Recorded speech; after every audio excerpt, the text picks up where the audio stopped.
महाराणा प्रताप के पिता का नाम क्या था, उनकी माता का नाम क्या था, महाराणा प्रताप की जो रानी थी उसका नाम क्या था, इन सभी के बारे में कल की क्लास में लास्ट में अध्ययन किया था। ये जो महाराणा प्रताप है, महाराणा प्रताप का जन्म हुआ था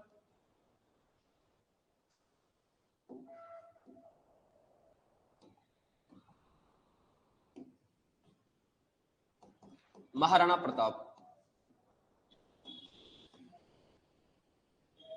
महाराणा प्रताप का जो कार्यकाल है ये था 1572 से लेकर 1597 ईस्वी तक। इनका ये कार्यकाल है। 72 से लेकर 97 तक ये राजा रहते हैं। Sanjay Wadikar, good evening.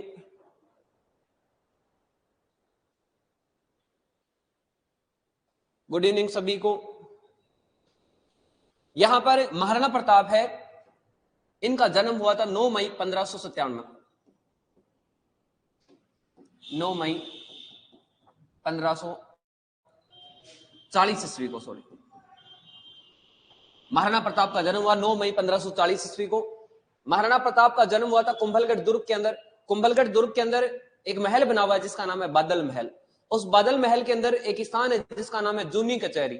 वहां पर महाराणा प्रताप का जन्म हुआ था। महाराणा प्रताप, इनके पिता का नाम, पिता, माता, रानी इनकी, इसके अलावा महाराणा प्रताप के बचपन का नाम,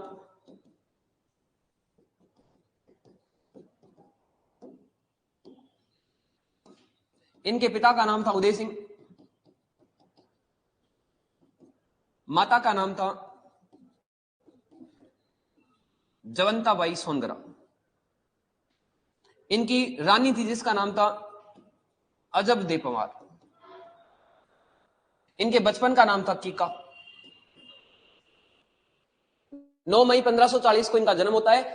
इसके अलावा 19 जनवरी 1597 ईस्वी को महाराणा प्रताप की मृत्यु हो जाती है। महाराणा प्रताप जब राजा बनते हैं, इनका राज तिलक होता है 1572 ईस्वी के अंदर।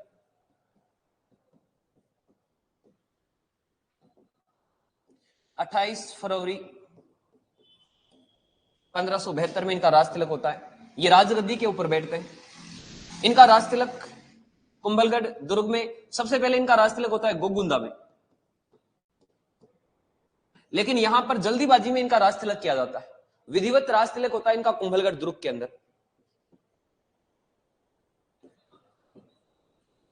विधिवत राज तिलक कुंभलगढ़ दुर्ग में।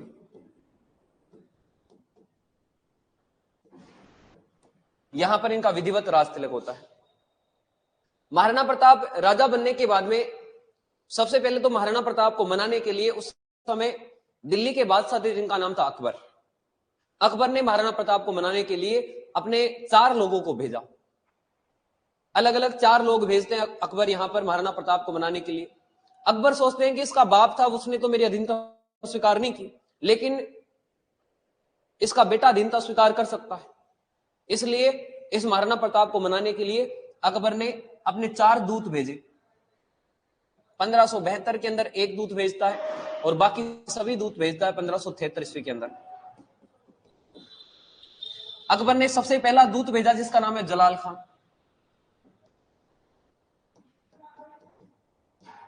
कोरजी। अकबर ने अपना दूसरा दूत भेजा मानसिंह को। तीसरा दूत भेजा भगवंत दास और चौथा दूत सबसे लास्ट के अंदर दूत भेजा था जिसका नाम है टोडरमल। इस प्रकार से क्रम से अकबर क्या करता है, इस महाराणा प्रताप को मनाने के लिए 4 लोगों को भेजता है। ये 4 लोग आकर महाराणा प्रताप को बोलते हैं कि अकबर की अधीनता स्वीकार कर लो।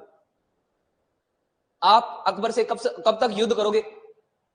ये टोडरमल बोलता है कि अकबर के पास में खूब पैसा है, वो तो खूब दिनों तक युद्ध कर सकता है, लेकिन महाराणा प्रताप जी आपके पास में इतना धन कहां से आएगा? सेना को कहां से रखोगे आप?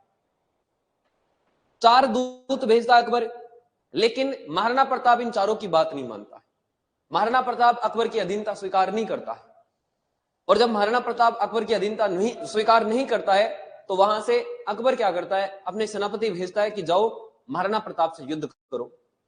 जब बात करने से बात नहीं बनी, उसके बाद में अकबर क्या करता है, युद्ध के लिए अपने सेनापति भेजता है और महाराणा प्रताप अकबर की सेना दोनों के बीच में युद्ध होता है। उस युद्ध का नाम है हल्दी घाटी का युद्ध।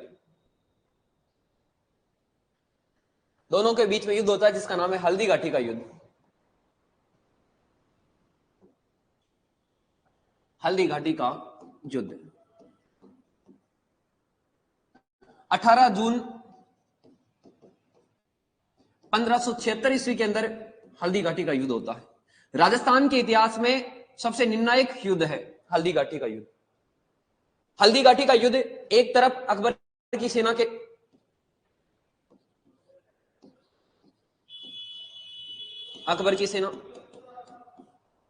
सेनापति थे अकबर के, सेनापति का नाम था मान सिंह। इसका दूसरा सेनापति था आसफ खान। ये दो सेनापति आते हैं महाराणा प्रताप से युद्ध करने के लिए और सामने सेना थी महाराणा प्रताप की। महाराणा प्रताप, इस तरफ प्रताप का साथ देने के लिए अलग अलग लोग थे। एक तो था सलूम्बर का कृष्णदास सुडावत,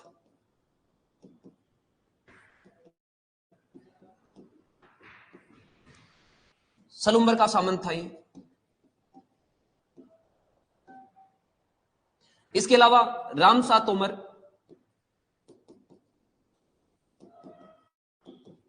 ये ग्वालियर का था। इसके अलावा यहां पर महाराणा प्रताप का साथ देने के लिए थे पुंजा भील। ये भील सेनापति थे, भीलों की सेना को लीड कर रहे थे।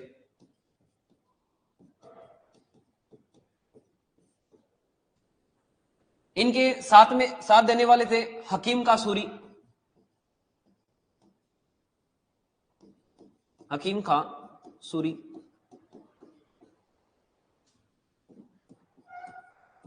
एकमात्र मुस्लिम सेनापति,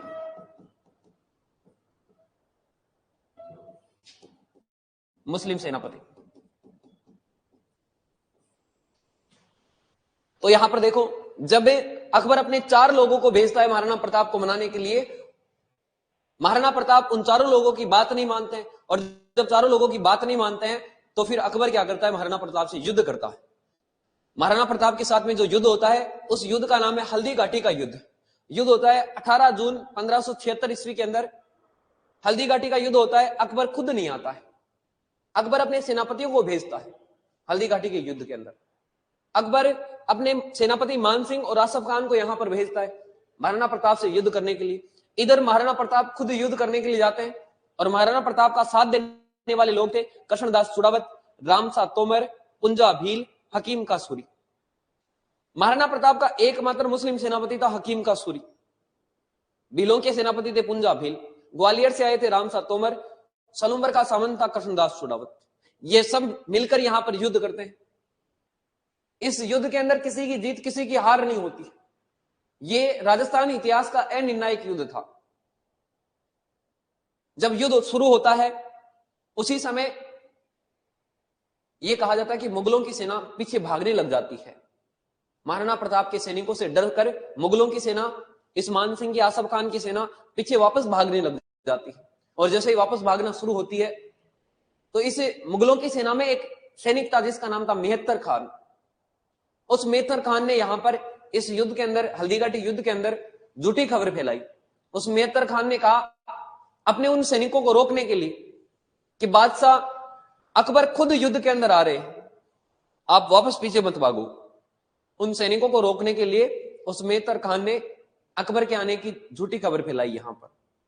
लेकिन यह कहा जाता है कि फिर भी अकबर की जो सेना थी, मान सिंह, आसफ खान की जो सेना थी, वो युद्ध भूमि से पीछे भागने लग जाती है। यहां पर युद्ध होता है। अकबर का जो सेनापति आया था मान सिंह और महाराणा प्रताप दोनों युद्ध करते हैं, दोनों लड़ाई करते हैं। इस लड़ाई के अंदर देखो, यहां पर महाराणा प्रताप इस तरफ मान सिंह थे। मान सिंह हाथी पर बैठा था, महाराणा प्रताप अपने घोड़े पर थे, चेतक पर। और जैसे ही महाराणा प्रताप का घोड़ा चेतक उसके हाथी के ऊपर इस प्रकार से पैर रखता है, और जब पैर वापस उतारता है उस समय जो मानसिंह का हाथी था, उस हाथी के जो ओदे के अंदर कटारें लगी हुई थी, और जैसे ही चेतक अपने पैर वापस उतारता है उन कटारों से चेतक के पैर कट जाते हैं। चेतक वहां पर घायल हो जाता है, और जब चेतक घायल होता है उसके बाद में महाराणा प्रताप उस चेतक को लेकर युद्ध भूमि से बाहर निकलते हैं, और जैसे ही चेतक के घायल होने के बाद में महाराणा प्रताप युद्ध भूमि से बाहर निकलते हैं, मारवाड़ के अंदर, इस मेवाड़ के अंदर जब भी राजा यदि युद्ध भूमि से वापस जाता था, युद्ध भूमि छोड़कर जब जाता था, तो उसकी जगह, उस मेवाड़ के राजा की जगह सादड़ी का कोई भी सामंत होता है वो वहां पर उसका राज मुकुट धारण करता है। जैसे ही यहां से हल्दीघाटी युद्ध से महाराणा प्रताप बाहर निकलते हैं चेतक को लेकर, झाला बिद्दा महाराणा प्रताप का राज मुकुट धारण करता है, और राज मुकुट धारण करके झाला बिद्दा वहां पर महाराणा प्रताप की जगह युद्ध करता है। इस प्रकार से यह हल्दीघाटी का युद्ध होता है। इस हल्दीघाटी के युद्ध के अंदर एक तरफ महाराणा प्रताप के सैनिक थे, एक तरफ अकबर के सैनिक थे, अकबर के सेनापति थे मानसिंह आसफ खान। दोनों के हाथी भी यहां पर आए हुए थे, हाथी भी यहां पर लड़ाई कर रहे थे। देखो, आपस में हाथियों की भी लड़ाई हुई थी। इस वजह से हल्दीघाटी युद्ध का दूसरा नाम है हाथियों की लड़ाई। राजस्थान के अंदर वह कौन सा युद्ध है जिसमें हाथियों की लड़ाई हुई थी? तो वो युद्ध है हल्दीघाटी का युद्ध। इधर अकबर की सेना के अंदर हाथी थे, गजमुक्ता,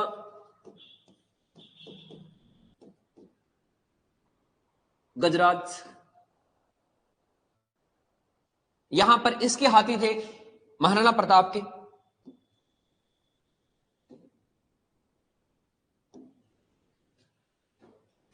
हाथी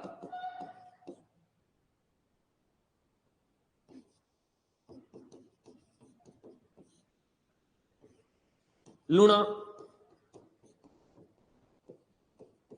राम प्रसाद।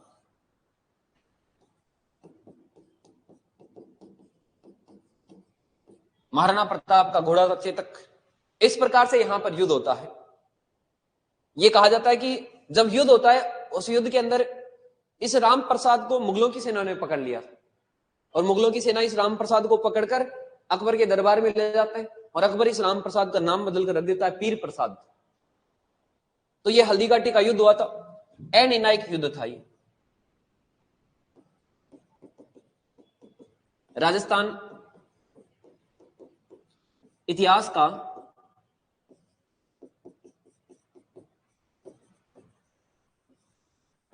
अनिर्णायक युद्ध था। इस युद्ध के अंदर किसी की जीत किसी की हार नहीं हुई थी। युद्ध कंप्लीट होने के बाद में मानसिंह, आसफ खान दोनों के दोनों अकबर के दरबार में जाते हैं, और जब अकबर के दरबार में जाते हैं, अकबर पूछता है इनको जाते ही कि क्या हुआ, क्या तुमने महाराणा प्रताप को मार दिया? मानसिंह, आसफ खान बोलते हैं नहीं मारा। अकबर पूछते हैं कि क्या तुमने महाराणा प्रताप को मेरी अधीनता स्वीकार करवा दी? दोनों बोलते हैं कि नहीं करवाई। उसके बाद में अकबर इन दोनों को बोलता है कि फिर तुम मेरे दरबार के अंदर कैसे आ गए? ये कहा जाता है कि इन दोनों की डोडी बंद करवा देता है अकबर। अकबर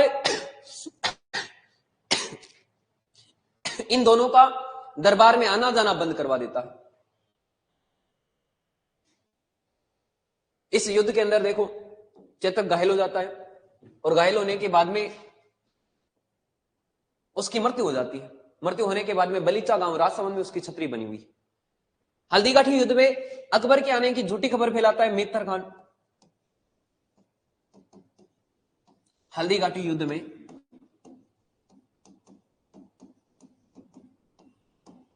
मेहतर खान ने अकबर के आने की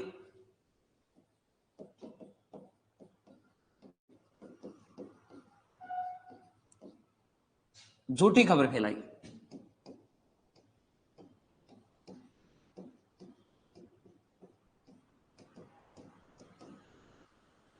अकबर की जो सेना थी, उन्होंने हल्दीघाटी युद्ध की रणनीति बनाई थी। मेघनीज दुर्ग है अजमेर के अंदर, उसके अंदर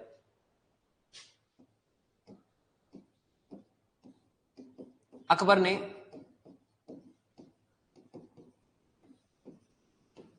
हल्दीघाटी युद्ध की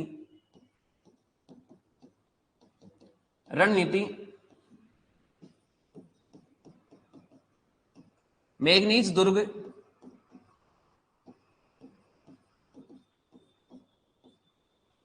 अजमेर में बनाई। यहां से रणनीति बनाकर फिर सेना लेकर जाते हैं और हल्दीघाटी में जाकर युद्ध होता है। इसके बाद में देखो यहां पर इस अकबर ने हल्दीघाटी युद्ध के बाद में मान सिंह आसफ खान का दरबार में आना जाना बंद करवा दिया।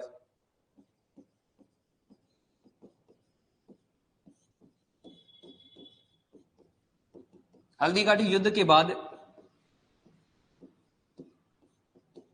अकबर ने मानसिंह व आसफ खान का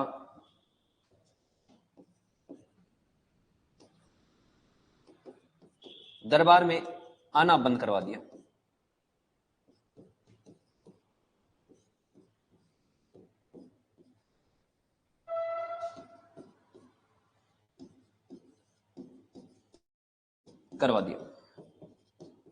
इन दोनों को अकबर बोलता है कि तुम कौन सा मुंह लेकर मेरे पास में आए हो? मैंने जिस काम के लिए तुम दोनों को भेजा था, अपॉइंट किया था, तुम दोनों ने वो काम नहीं किया। प्रताप को तुम दोनों ने अधीनता स्वीकार नहीं करवाई, तुमने प्रताप को नहीं मारा और अब तुम मेरे पास में इस दरबार के अंदर आ गए। दोनों की डोडी बंद करवा देता है, दरबार में आना जाना बंद करवा देता है। इसके बाद में देखो यहां पर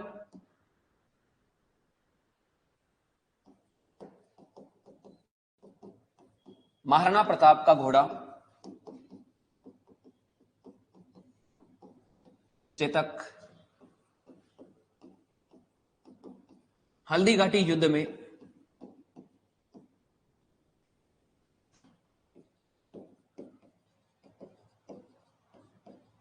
घायल हो जाता है। वह मृत्यु हो जाती है। चेतक की छतरी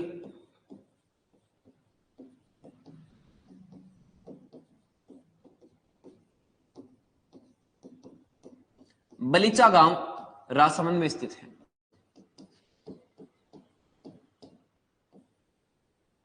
यह चेतक इतना शक्तिशाली था कि जब महाराणा प्रताप चेतक को लेकर घायल अवस्था के अंदर युद्ध भूमि से बाहर जा रहे थे, बीच के अंदर लगभग 20-30 फीट का नाला आया था। चेतक उस 20-30 फीट के नाले को क्रॉस कर जाता है, ऊपर से चला जाता है उसके। इसके बाद में देखो यहां पर ये जो महाराणा प्रताप है, ये युद्ध की रणनीति बनाते हैं मंडलगढ़ दुर्ग के अंदर। वहां पर ये हल्दीघाटी युद्ध की पूरी रणनीति बनाते हैं। और जैसे ही चेतक घायल होता है, चेतक घायल होने के बाद में झाला बिद्दा ने महाराणा प्रताप का राज मुकुट धारण किया था।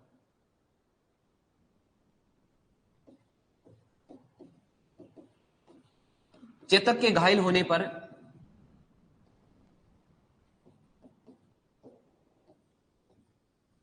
झाला बिद्दा ने महाराणा प्रताप का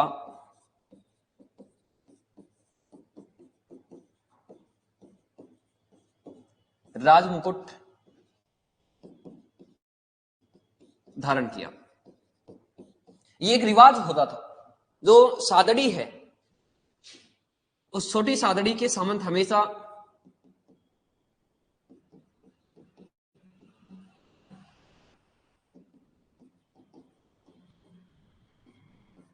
जब राजा घायल होता था या राजा की सेना के अंदर युद्ध के अंदर राजा यदि बाहर जाता था युद्ध भूमि से, तो छोटी सादड़ी के सामंत हमेशा उस राजा का राजमुकुट धारण किया करते थे। तो ये देखो यहां पर चेतक के घायल होने के बाद में झाला बिद्दा ने महाराणा प्रताप का राजमुकुट धारण किया।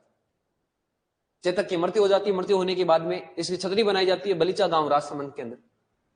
ये जो हल्दीघाटी का युद्ध है, इस हल्दीघाटी के युद्ध को अलग अलग इतिहासकार अलग अलग नाम देते हैं। कोई इतिहासकार बोलता है कि ये तो खमनोर का युद्ध है, कोई इतिहासकार बोलता है कि ये तो गोगुंदा का युद्ध है। कर्नल जेम्स टोड जो इतिहासकार थे वो कहते हैं कि ये तो मेवाड़ की थर्मोपली।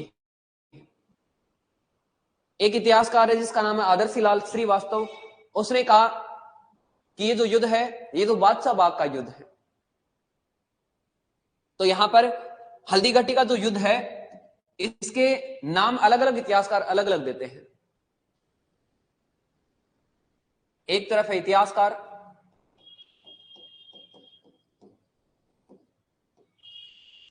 एक तरफ है हल्दी घाटी का युद्ध।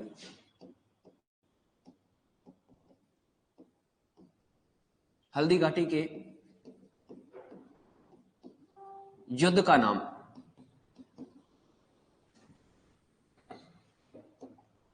यहां पर इतिहासकार का नाम है अबुल फजल।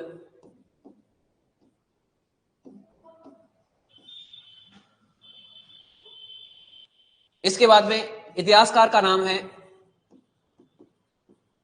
बदायूनी।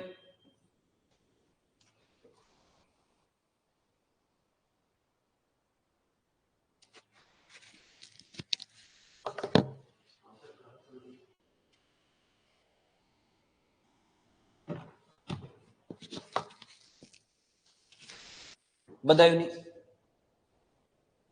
इतिहासकार का नाम है colonel James Tod. Colonel James Tod. इतिहासकार का नाम है आदर्शी लाल श्रीवास्तव।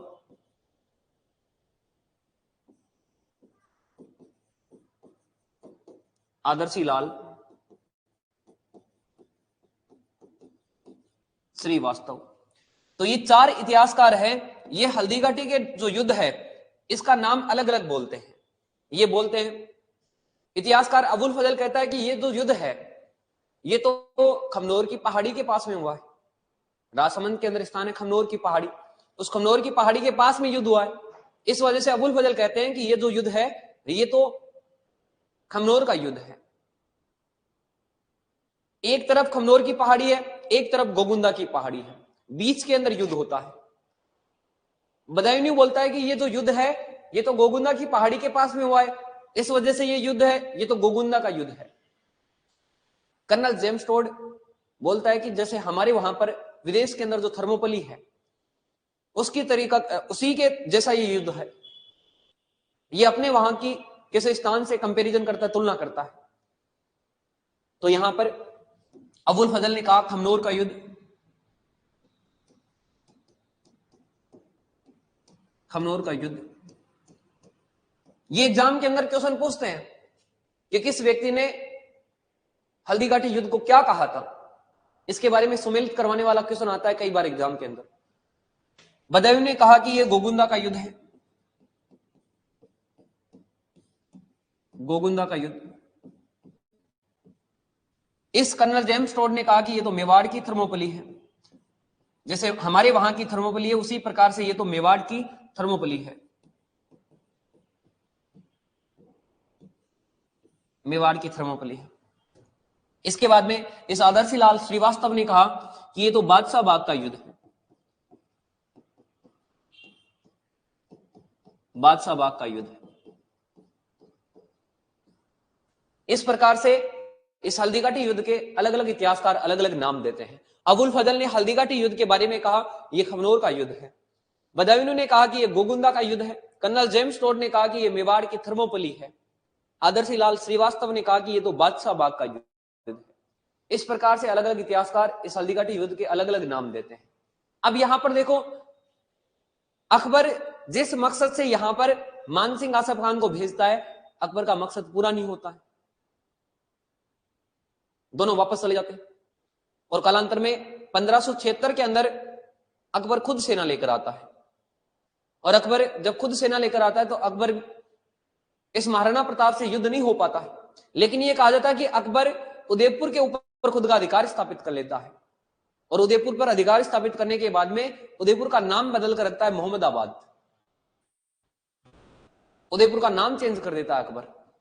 तो इस प्रकार से अकबर भी यहां पर युद्ध करने के लिए आता है 1576 ईस्वी के अंदर।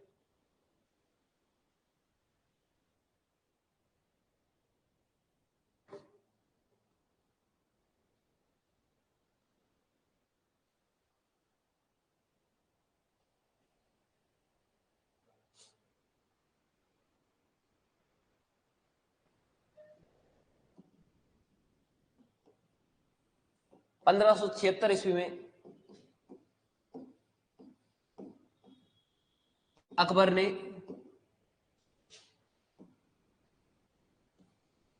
मेवाड़ पर आक्रमण किया,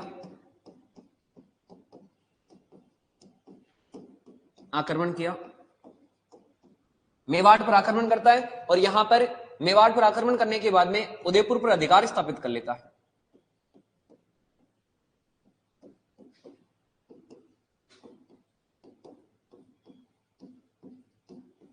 उदयपुर पर अधिकार किया और उदयपुर पर अधिकार करने के बाद में उदयपुर का नाम बदल देता है।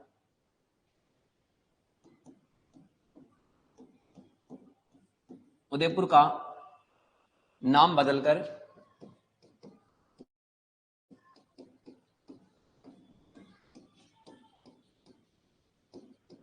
मोहम्मदाबाद रखा।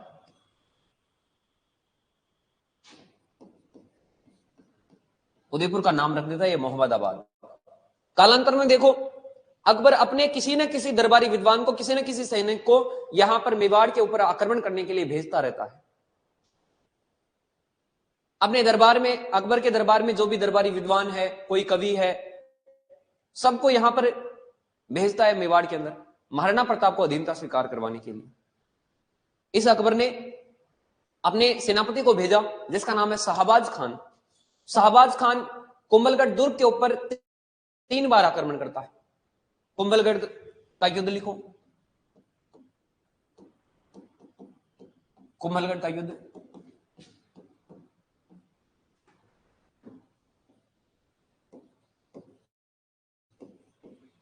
अकबर ने अपने सेनापति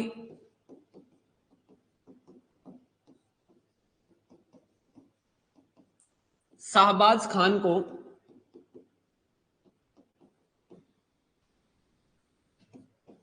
1577, 1578, 1579 में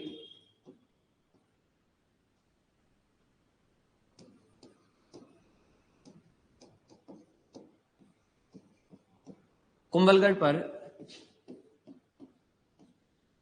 युद्ध करने के लिए भेजा।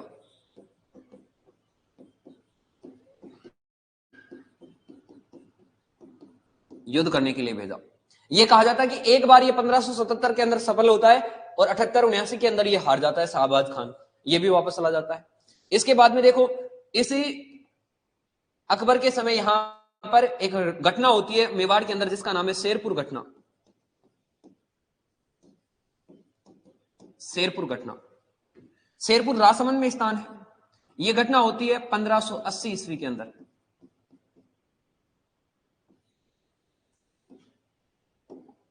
जो अकबर है उसके दरबार के अंदर एक दरबारी विद्वान था,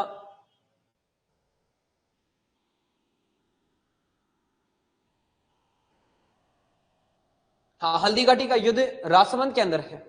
महेंद्र भाकर पूछ रहा है, हल्दीघाटी जो स्थान है वो राजसमंद के अंदर है। यहां पर देखो शेरपुर घटना 1580 ईस्वी के अंदर अकबर के दरबार में एक दरबारी विद्वान था, एक कवि था जिसका नाम था अब्दुल रहीम जी। रहीम जी, वही रहीम जी जो दोहे बोला करते थे कि रहीमन धागा प्रेम का मत तोड़ो छिटकाए, टूटे तो फिर जुड़े नहीं, जुड़े तो फिर गांठ पड़ जाए। अकबर के दरबार में रहते थे रहीम जी। अकबर उस रहीम जी को भी भेज देते हैं कि रहीम जी आप जाओ, ट्राई करके आओ महाराणा प्रताप को अधीनता स्वीकार करवाने की, महाराणा प्रताप से युद्ध करके उसको हराने की कोशिश करो, आप जाओ। रहीम जी यहां पर आ जाता है मेवाड़ के अंदर, लेकिन रहीम जी मेवाड़ के अंदर आने के बाद में इस शेरपुर नामक स्थान पर अपना कैंप लगाकर बैठ जाता है। यहां पर अपना कैंप लगाकर बैठ जाता है। रहीम जी दिल्ली जाता और जाकर शिकार खेलकर वापस आ जाता। रहीम जी डेली रूटीन था उसका, मेवाड़ के जंगलों में जाता, शिकार खेल के वापस शेरपुर नामक स्थान पर जहां पर कैंप लगा हुआ था वहां आकर बैठ जाता। एक दिन क्या होता है, महाराणा प्रताप का बेटा है जिसका नाम है अमर सिंह। बदमाश था अमर सिंह, दिल का डाकी टाइप का था, शक्तिशाली भी था और बदमाश भी था। अमर सिंह और महाराणा प्रताप, अमर सिंह सोचता है कि आजकल अकबर की तरफ से आक्रमण कैसे नहीं हो रहे। इतने दिन तो अकबर ने खूब सारे आक्रमण किए, अब आक्रमण कैसे नहीं हो रहे, कैसे बंद हो गए। अमर सिंह वहां से इस शेरपुर नामक स्थान पर आता है और जहां पर रहीम जी का कैंप लगा हुआ था वहां आता है और वहां आकर अमर सिंह बोलता है, कैंप के बाहर आकर खड़ा हो जाता है अमर सिंह और बोलता है, रहीम जी कहां गए। रहीम जी वहां पर थे नहीं, शिकार खेलने गए हुए थे। रहीम जी की बेगमें आती है और बेगमें आकर अमर सिंह को बोलती है कि रहीम जी तो यहां पर नहीं है, रहीम जी तो शिकार खेलने के लिए गए। और जैसे ही बेगमें बोलती है अमर सिंह को कि वो तो शिकार खेलने गए, अमर सिंह उन बेगमों का शिकार करके आ जाता है। अमर सिंह उन बेगमों को, रहीम जी की जो बेगमें थे, उनको उठाकर वहां से ले आता है। और जैसे ही उनको लेकर वो महाराणा प्रताप के पास में जाता है, महाराणा प्रताप उससे पूछता है कि अमर सिंह ये कौन है, किनको लेकर आया है। अमर सिंह महाराणा प्रताप को बोलता है कि ये रहीम जी की बेगमें है। महाराणा प्रताप अमर सिंह से बोलता है अपने बेटे से कि ये रहीम जी की बेगमें है, लेकिन तू इनको यहां पर क्यों लेकर आया है, क्या कारण है यहां पर लाने का। अमर सिंह बोलता है कि रहीम जी शिकार खेलने के लिए गए थे, मैं इनका शिकार करके आ गया, इनको उठाकर लेकर आ गया। और यह कहा जाता है कि महाराणा प्रताप अमर सिंह को वहां पर डांटते हैं और उन बेगमों को ससमान उनके कैंप के अंदर वापस छुड़वाते हैं। महाराणा प्रताप बोलते हैं कि ये मेरा लड़का है, इससे गलती हो गई, इसके लिए मैं आपसे माफी मांगता हूं। उन बेगमों को बोलता है महाराणा प्रताप, अपने सैनिकों को बुलाता है और सैनिकों को बुलाकर बोलता है कि इन बेगमों को जहां से ये उठाकर लेकर आया है उस जगह पर, उस कैंप के अंदर ससमान वापस भिजवाया जाए। और उनके सैनिक जाकर इस शेरपुर नामक स्थान पर, जहां पर कैंप लगा हुआ था रहीम जी का, वहां ले जाकर उन बेगमों को वापस छोड़कर आते हैं, सम्मान की दृष्टि से वहां पर वापस छोड़कर आते हैं। जैसे ही रहीम जी शिकार खेलकर अपने कैंप में आते हैं, वो बेगमें रहीम जी को बोलती है कि तुम तो यहां पर थे नहीं, शिकार खेलने गए हुए थे, महाराणा प्रताप का बेटा अमर सिंह आकर यहां पर हमें उठाकर ले गया था, लेकिन उस बादशाह ने, उस महाराणा प्रताप ने हमें ससम्मान वापस यहां पर कैंप के अंदर भिजवाया। उसने अपनी गलती मानी, उसने माफी मांगी और उसने, उस महाराणा प्रताप ने हमें ससम्मान अपने कैंप तक वापस भिजवाया। रहीम जी, उनकी बातें सुनकर रहीम जी बोलता है कि धर्म रैसी खप जासी खुरसान, कि इस बंदे का, इस महाराणा प्रताप का हमेशा धर और धर्म अमर रहेगा। एक दिन जो खुरासान से आए हुए जो मुगल है वो यहां पर खप जाएंगे पूरे के पूरे। ऐसा बंदा जो शत्रु की जो बेग में है उनको ससम्मान वापस उनके कैंप में भिजवाए। रहीम जी वहां पर शेरपुर नामक स्थान से अपना कैंप हटाकर वापस दिल्ली चले जाते हैं। अकबर बीच बीच में पूछते रहते थे और वहां जाकर अकबर को बोल देते हैं कि हमने महाराणा प्रताप को अधीनता स्वीकार करवाने में असफल रहे, और वहां जाकर वापस रहने लग जाते हैं। तो यहां पर शेरपुर की घटना होती है।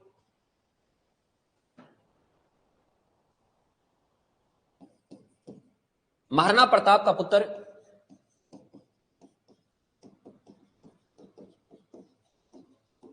अमर सिंह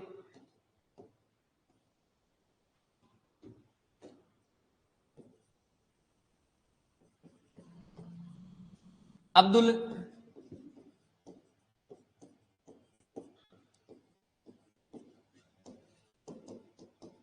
बेगमों को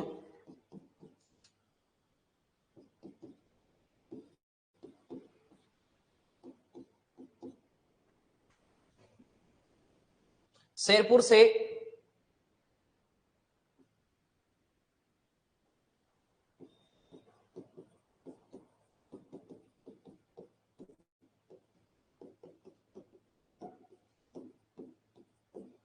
परंतु महाराणा प्रताप ने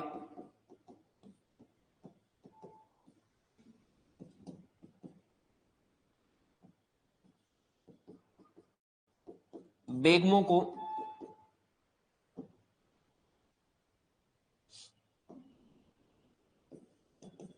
उनके कैंप में ससम्मान वापस भिजवाया।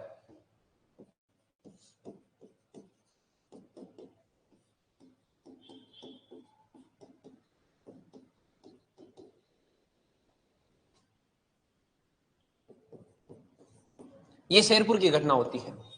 शेरपुर घटना कब होती है? 1580 ईस्वी के अंदर।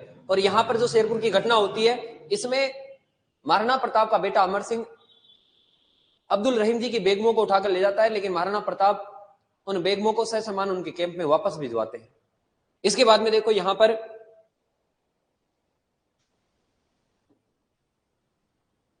जैसे युद्ध होते हैं, युद्ध होने के बाद में इस महाराणा प्रताप ने अपनी राजधानी चेंज की। इस महाराणा प्रताप ने अपनी राजधानी बनाई चामंड को।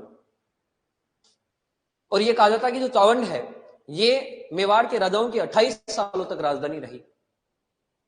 अकबर सबसे लास्ट में ट्राई करते हैं, जैसे पहले रहीम जी को भेज दिया था, शाहबाज खान को भेज दिया था, खुद आ गए थे, मान सिंह आसफ खान को भेज दिया था, लेकिन पार नहीं पड़ी थी। और जब पार नहीं पड़ी थी तो लास्ट के अंदर ट्राई करते हैं अकबर, अंतिम प्रयास करते हैं। यहां का आमेर का राजा था जिसका नाम था जगन्नाथ कछवाल, उस जगन्नाथ कछवाल को यहां पर भेजते हैं। जगन्नाथ कछवाल को भेजते हैं कि तुम जाओ लास्ट में जाकर ट्राई तो करो, कोशिश करो महाराणा प्रताप को अधीनता स्वीकार करवाने की। तो अकबर की तरफ से युद्ध करने के लिए आया हुआ जो अंतिम अभियान था वो था जगन्नाथ कछवाल का। अकबर ने महाराणा प्रताप के खिलाफ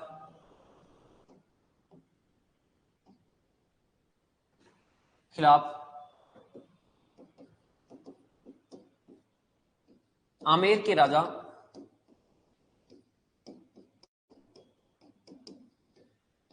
जगन्नाथ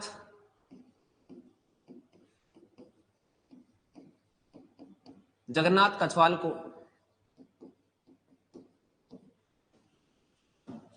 अंतिम अभियान पर भेजा।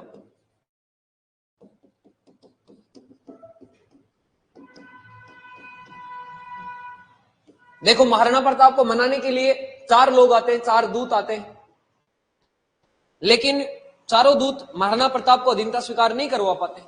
और जब अधीनता स्वीकार नहीं करवा पाते हैं तो महाराणा प्रताप युद्ध करते हैं, हल्दी घाटी का युद्ध।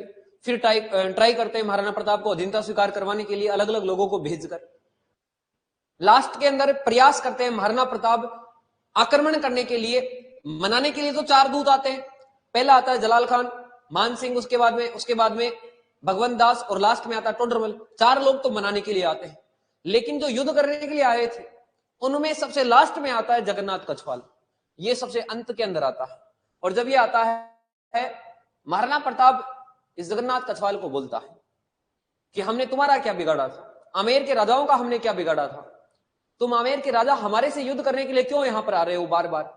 पहले तुम्हारा मान सिंह आता है, अब तुम आ गए यहां पर युद्ध करने के लिए। और यह कहा जाता है कि महाराणा प्रताप इन आमेर के राजाओं से, आमेर के राजकुमारों से बदला लेने के लिए आमेर क्षेत्र का एक भाग था जिसका नाम था मालपुरा, उस मालपुरा के ऊपर महाराणा प्रताप अपना अधिकार स्थापित कर लेते हैं। और मालपुरा पर अधिकार स्थापित करने के बाद में मालपुरा के अंदर, मालपुरा टोंक के अंदर झालरा तालाब बनवाते हैं, मालपुरा टोक के अंदर नीलकंठ महादेव का मंदिर बनवाते हैं। इस जगन्नाथ कछवाल के अंत में आक्रमण करने के बाद में महाराणा प्रताप इनसे बदला लेता है, जगन्नाथ कछवाल से, कछवाल राजाओं से।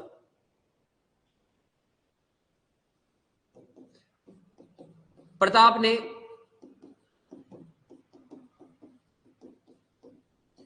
आमेर रियासत के मालपुरा टोंक पर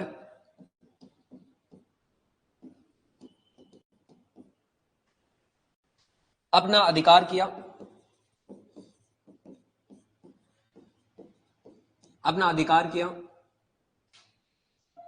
वह मालपुरा में झालरा तालाब व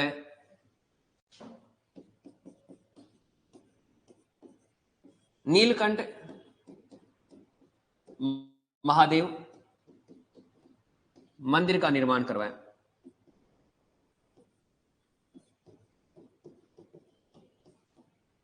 इसके अलावा देखो 1585 ईस्वी के अंदर यह अंतिम अभियान आता है जगन्नाथ कछवाल,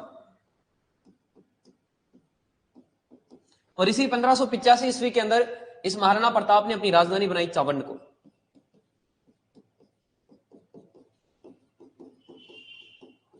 महाराणा प्रताप ने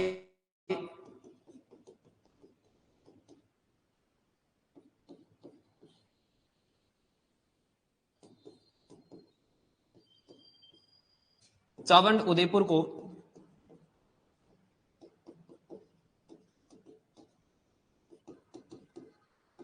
अपनी राजधानी बनाई। चावंड उदयपुर को यह अपनी राजधानी बनाता है। बीच में देखो एक युद्ध और रह जाता है। यहां पर शेरपुर घटना के बाद में एक युद्ध होता है जिसका नाम है दिवेर का युद्ध। दिवेर का युद्ध, दिवेर का युद्ध होता है 1582 ईस्वी में। इस तरफ से अकबर अपना सेनापति भेजता है सुल्तान खान को, अकबर का सेनापति।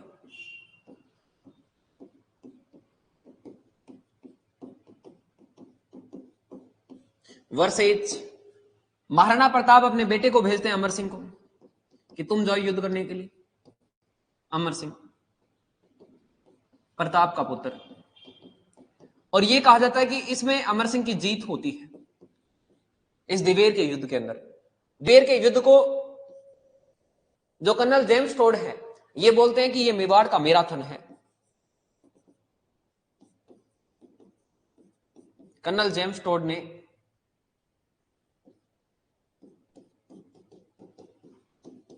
इस युद्ध को मेवाड़ का मैराथन कहा। कर्नल जेम्स टोड इस युद्ध को मेवाड़ का मैराथन कहता है। इस युद्ध के अंदर अमर सिंह की जीत होती है महाराणा प्रताप के बेटे की। दिवेर के युद्ध में 1582 ईस्वी में महाराणा प्रताप ने वापस विजय अभियान शुरू कर दिए थे। इस दिवेर के युद्ध के बाद में महाराणा प्रताप ने जितने भी क्षेत्रों के ऊपर अकबर ने अधिकार कर रखा था सभी के ऊपर महाराणा प्रताप खुद का अधिकार स्थापित वापस कर लेता है। चित्तौड़गढ़ और मान्यनगर को छोड़कर 2 क्षेत्रों पर अधिकार नहीं हो पाता, बाकी सभी क्षेत्रों के ऊपर महाराणा प्रताप अधिकार स्थापित कर लेता है। अकबर का सेनापति आया था यहां पर जिसका नाम है सुल्तान खान। सुल्तान खान ये युद्ध भूमि के अंदर आया था। अमर सिंह बदमाश भी था और शक्तिशाली भी था। यह कहा जाता है कि इस अमर सिंह ने इस सुल्तान खान को बीच घोड़े समेत से काट दिया था। सुल्तान खान को बीच में से और घोड़े को भी बीच में से काट दिया था। इतना पावरफुल था ये अमर सिंह। और युद्ध के अंदर, इस दिवेर के युद्ध के अंदर जीत होती है अमर सिंह की। कर्नल जेम्स टोड इस युद्ध को बोलते हैं कि यह मेवाड़ का मैराथन है। सबसे लास्ट में जगन्नाथ कछवाल आते हैं, और जब जगन्नाथ कछवाल आते हैं तो प्रताप जगन्नाथ कछवाल से बोलते हैं कि हमने आमेर के राजाओं का क्या बिगाड़ा था, आमेर के राजा हमारे से युद्ध करने के लिए बार बार क्यों आ रहे हैं। ये जगन्नाथ कछवाल आमेर का था। और फिर महाराणा प्रताप इस जगन्नाथ कछवाल से बदला लेने के लिए आमेर रियासत के एक क्षेत्र पर खुद का अधिकार जाकर स्थापित कर लेता है कि अब इनको मैं बताऊंगा। आमेर रियासत के मालपुरा टोप के ऊपर महाराणा प्रताप अपना अधिकार स्थापित कर लेता है, और उस मालपुरा टोप के अंदर इस महाराणा प्रताप ने झालरा तालाब बनवाया, नीलकंठ महादेव का मंदिर बनवाया। इसके बाद में देखो महाराणा प्रताप की मृत्यु हो जाती है।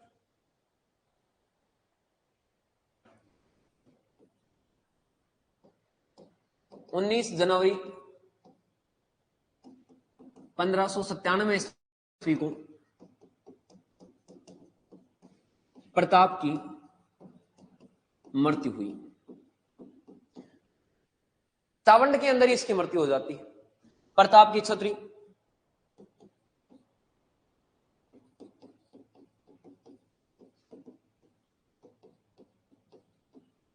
बांडोली सलूंबर में स्थित है। यहां पर महाराणा प्रताप की छत्री है। जो उदय सिंह थे उनकी छत्री थी गोगुंदा उदयपुर के अंदर। यहां पर महाराणा प्रताप की छत्री स्थित है। बांडोली नया जिला बन गया सलूंबर। इस सलूंबर के अंदर महाराणा प्रताप की छत्री बनी हुई।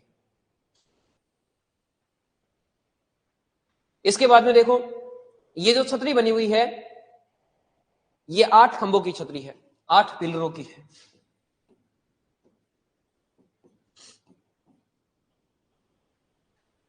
जनवरी 1597 ईस्वी को महाराणा प्रताप जो बाण होता है, धनुष होता है, उस धनुष की जो डोरी है उसको टाइट कर रहे थे, और जैसे ही उसको डोरी को टाइट कर रहे थे धनुष बीच में से टूट जाता है, और बीच में से टूटने के बाद में महाराणा प्रताप के पेट में चुभ जाता है, और इस वजह से महाराणा प्रताप की मृत्यु हो जाती है। महाराणा प्रताप किसी युद्ध के अंदर जाकर नहीं मरते हैं।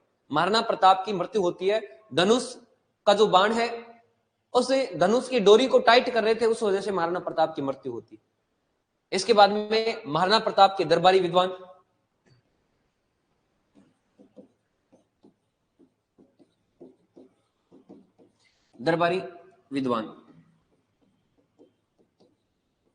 सबसे पहला दरबारी विद्वान है चक्रपाणि मिश्र।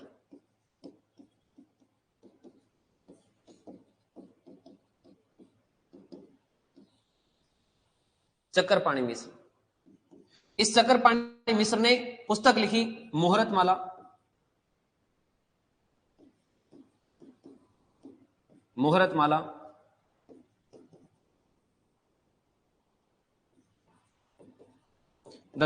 राज्याभिषेक, राजवल्लभ, ये 3 किताबें इसने लिखी। मुहूर्त की जानकारी मुहूर्तमाला पुस्तक में मिलती है। राज्याभिषेक किस प्रकार से करना है, ये पूरी जानकारी मिलती है राज्याभिषेक पुस्तक के अंदर। उद्यान विज्ञान की जानकारी मिलती है राजवल्लभ में, हॉर्टिकल्चर की। बगीचे कैसे बनवाने हैं, बगीचों का निर्माण कैसे करना है, यह पूरी जानकारी मिलती है राजवल्लभ पुस्तक के अंदर। इस राजवल्लभ पुस्तक को विश्व वल्लभ के नाम से भी जानते हैं।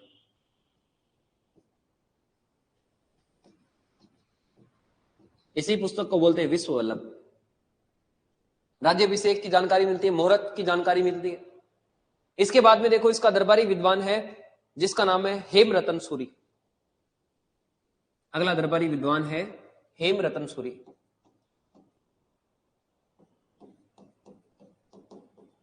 इस हेमरतन सूरी ने पुस्तक लिखी गोरा बादल की चौपाई।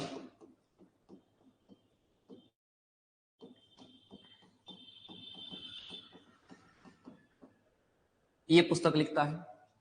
इसके बाद में देखो, इसका दरबारी विद्वान है शार्दुलनाथ त्रिवेदी। शार्दुलनाथ त्रिवेदी, इसने पुस्तक लिखी। शार्दुलनाथ त्रिवेदी ने, इसने देखो मुख्य रूप से कोई पुस्तक तो नहीं लिखी, लेकिन महाराणा प्रताप इसको जागीर देते हैं मंडेर की। महाराणा प्रताप ने मंडेर की जागीर दी।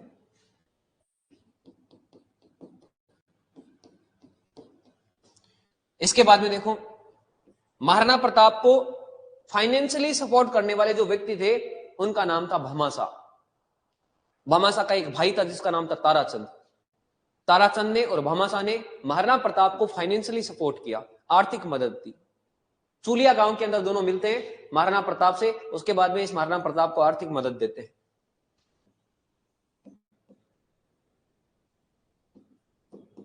भामाशाह इसी का भाई था ताराचंद।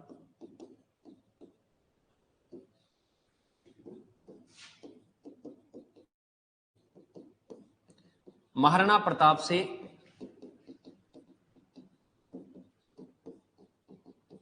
चूलिया गांव में मिले। वह प्रताप की आर्थिक मदद की। जब भी कोई कमजोर की कोई मदद करता है, उसको वर्तमान में भी भामाशाह के नाम से जानते हैं कि ये तो भामाशाह है। तो यहां पर सबसे पहले इस भामाशाह ने, इसका जो भाई है ताराचंद, इन दोनों ने मिलकर महाराणा प्रताप की आर्थिक मदद की।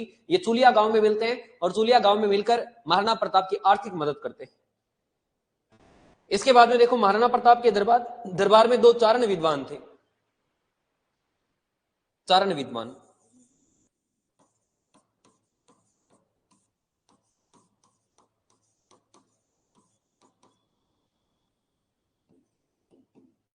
माला सांधु,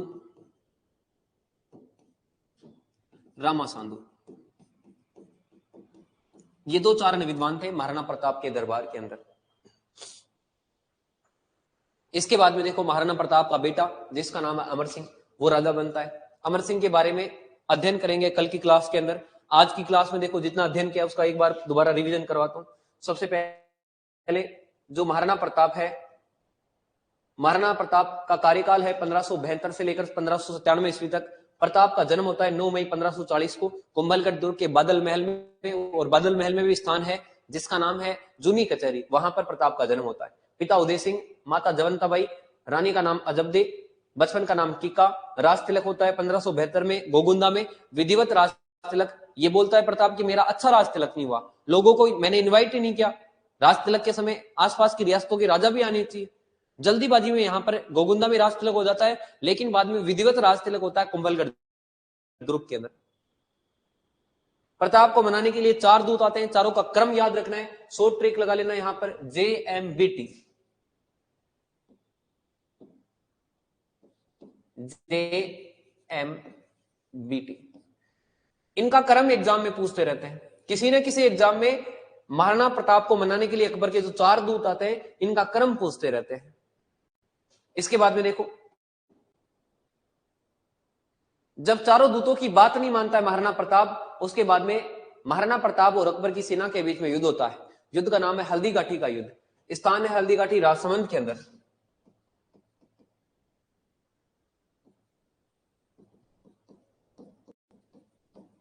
ये कहा जाता है कि यहां की मिट्टी भी हल्दी के समान है, इस वजह से इसको हल्दी घाटी बोलते हैं। हल्दी घाटी का युद्ध होता है 18 जून 1576 ईस्वी के अंदर। एक तरफ अकबर की सेना, एक तरफ प्रताप की सेना। अकबर के सेनापति आए थे मान सिंह आसफ खान।